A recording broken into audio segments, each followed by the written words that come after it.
Ladies and gentlemen, during the time we were given to react to the submissions that were made, I got feelers, or I also listened to feelings on why we have MPs elect, LOC 5s elect, who are independent in nature. Elections are over. The people of Bukedi have elected leaders. We now need to start on that journey of reconciling, forging unity for the growth and development of Bukedi. It starts now. The Bazungu say that you should hit the nail while it is still hot. We have been faulted for having allowed members who have walked into the bigger election season, nominating themselves as independents. If we had had the post-primary review conferences, I think we would have mitigated a lot. So we do not want to regret.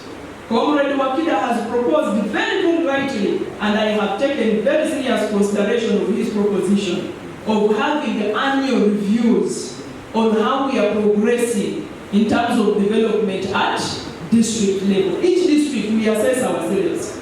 So I don't want us to convene those meetings and start lamenting, Apana. If we need unity to foster growth and development, then we should start forging that unity now.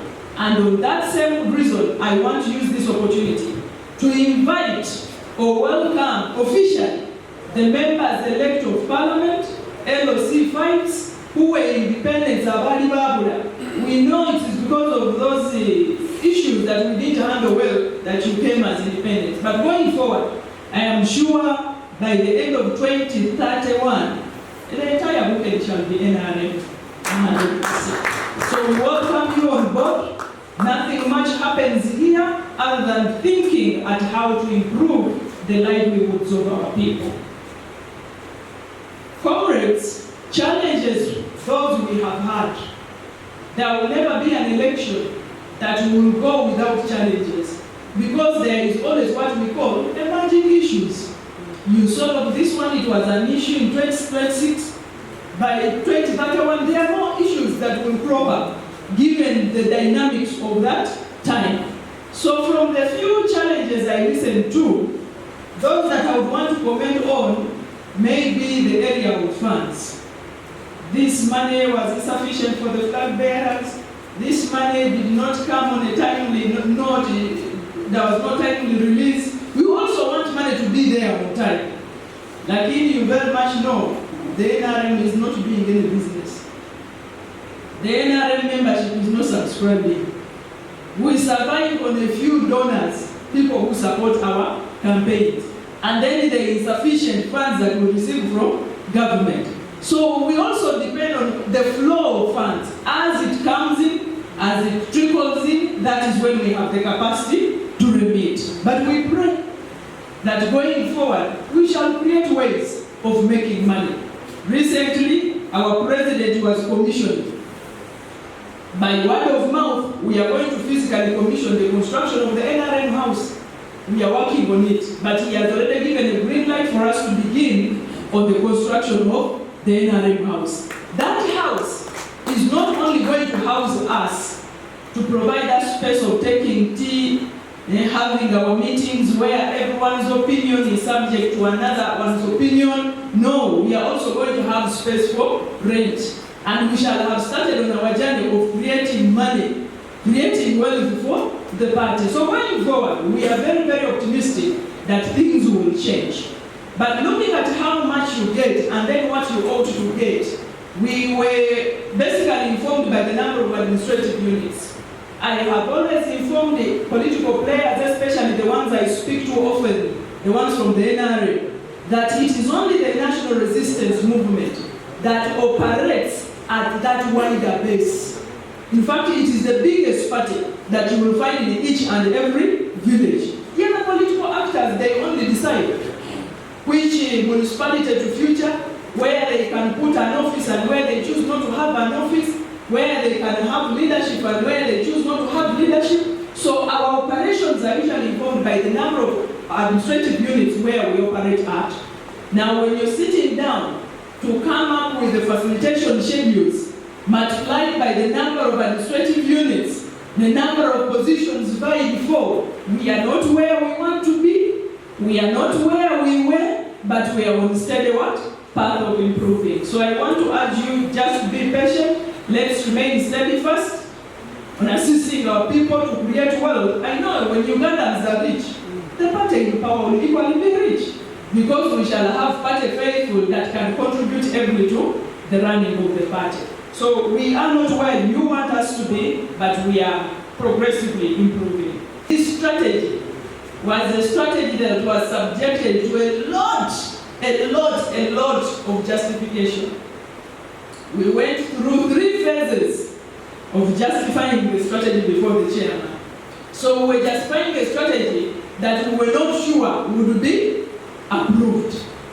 And then the strategy had the component of clothing the people we wanted in those meetings, the 63. Then when you're talking about t-shirts, there is an element of production. So you cannot move to quickly begin production when you're not sure that the strategy will be approved. So amidst all that, we reached a point when we're now given the green light to go ahead with that strategy. But the production was non-existent. We had not placed in all those orders. We quickly made a few orders. The t-shirts were insufficient. I have a colleague that I work very closely with, my deputy. She gave her opinion. She was like, no, since we have satisfactorily handled the issue of t-shirts at the rallies, I think at the meeting, since we do not have enough t-shirts, let's leave them. But what was my opinion? Muse has visited districts, campaigned and left. This strategy that has been approved for us to implement, it is going to keep the fire burning. So if I have insufficient t-shirts, let it begin. Me receiving a phone call from Kaberamaido telling me that there is sufficient t-shirts, it means Kaberamaido is not quiet. Something is happening in Kaberamaido. So we intentionally started knowing the t-shirts weren't enough, but we had to start. But with the unprecedented success that the party structures have really registered, I don't think anyone will think about any other thing in the future. So in 2031, we shall come having placed orders for production early enough with everything ready for us to storm the ground. So these are challenges that we experienced, that we faced, because it was the first time us speaking for the strategy. There are things we ought to have done as preliminary arrangements, but we weren't sure whether we should go on. But going forward, I think we shall have all these bottlenecks addressed and a more final campaign conducted. Ladies and gentlemen, when we come here, we have had a series of meetings as Bukedi.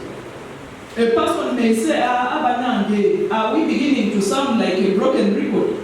Let's sound like a broken record. But if you want to achieve perfection at something, repeat it, say it over and over again, relentlessly, then the desired results will be registered. I want to thank everybody who commits time, like I said in my initial remarks, who commits time to come here for every meeting that we convene, either in Padisa or here, wherever we have been. We shall make it rotational, I promise. But this consistency will give us the desired results. Today, we convene not only to congratulate the members of parliament, the LOC files, the mayors, and the other people who hold positions in local government, not only to congratulate you, but to remind you of what we expect of you as the voters of Bukedi. Elections are over, promises were made, manifestos were given, our people carry the hope that you planted in them. So we must remind the new office bearers of our commitment to the people. So these meetings, first, they will help us to create synergies. What does Bukedi want? In Bukedi, what does Palisa want? What does Busia need? What does Budaka need? What does Kibuko need? If they are different, how do we create a united front as members of parliament from Bukedi to mobilize or to lobby for what is required in Busia and have it there. What is required in Palisa, have it there. What is required in Budaka, have it there. Those synergies begin now. I want to thank the team led by Comrade Mulindwa. The copy they are going to give us shall be subject to improvements because challenges of Palisa we noticed were not captured. But one thing I am happy with your team, that you went ahead to also incorporate the MOUs that were read to the president when he came during the election period. That is very, very key. That book, being in custody of each and every one of us here as leaders, it helps you understand Busia. It helps you understand Palisa, even without much feasibility studies done. We shall know if we are talking about the long-standing pledges by Musei, what are they? What is that pledge in Budaka? And when we are in the caucus and my colleague from Kibuku is speaking, my mind resonates with him because I am in full knowledge of what a colleague is speaking about. So I want to urge all of you for sparing time to attend these meetings. What we are doing, it is fostering unity, creating synergies, reminding our leaders not to lose focus, but on a united front. So I want to thank you for always responding positively when called upon. Security, we want to thank you for the best you did during the election year. But one thing we need to speak against is what I witnessed, especially where I dwell, Busia. Busia was one district, RPC, in fact you should have this in your report. It is one district where security was used to a point of misuse. Using security to a point of misuse. What am I talking about? You arrive at a district, independent candidates especially, have battalions of UPDF in their houses. Candidates who hold the offices like that of the minister, you should be guarded by Uganda police. But there is a barracks of UPDF. You find, when you try to follow up, you realize that there is a nearby detach. If the detach has 100 officers, the commander has deployed 20 to the other candidate, 20 to the other candidate, 20 to the other candidate. When the 100 are finished, the commander also deploys himself. I am telling you, using security to a point of misuse. Every candidate's home is a detach. Who is in charge? There is no commander and control. For God's sake, we all know that security is to provide law and order. We saw really a lot of lawlessness during the campaigns. But it is well that ends well. Most of the districts here in Kibuku, they registered almost 100% for members of parliament. Busia we did not, but we improved. Because in 2021, Busia only had 2 members of parliament from the NRA. As we speak, we only lost 1 seat and won the 4 as NRA. So we did not register 100% as member of parliament, but we got that tremendous improvement. The NOC 5, last time we registered the NRM. This time round we lost with so many counter accusations of voter rigging. I don't know what they call it about now, vote multiplication. I used to hear about CD multiplication. I think these days we are now talking about vote multiplication, where the number of votes do not tally with the people who voted. So we are into that people. But where does this start? It starts at a level of ensuring that the elections are peaceful. Every voter is able to monitor. Every voter is able to account for what they have brought from their respective polling stations.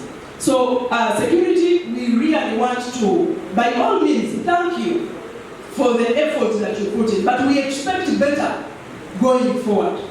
These scenarios of us arriving in districts and then there is no command, there are so many barracks in each and every candidate, this is not good. It does not really reflect well on the core principle of the NRM that we call democracy. So we must work on that.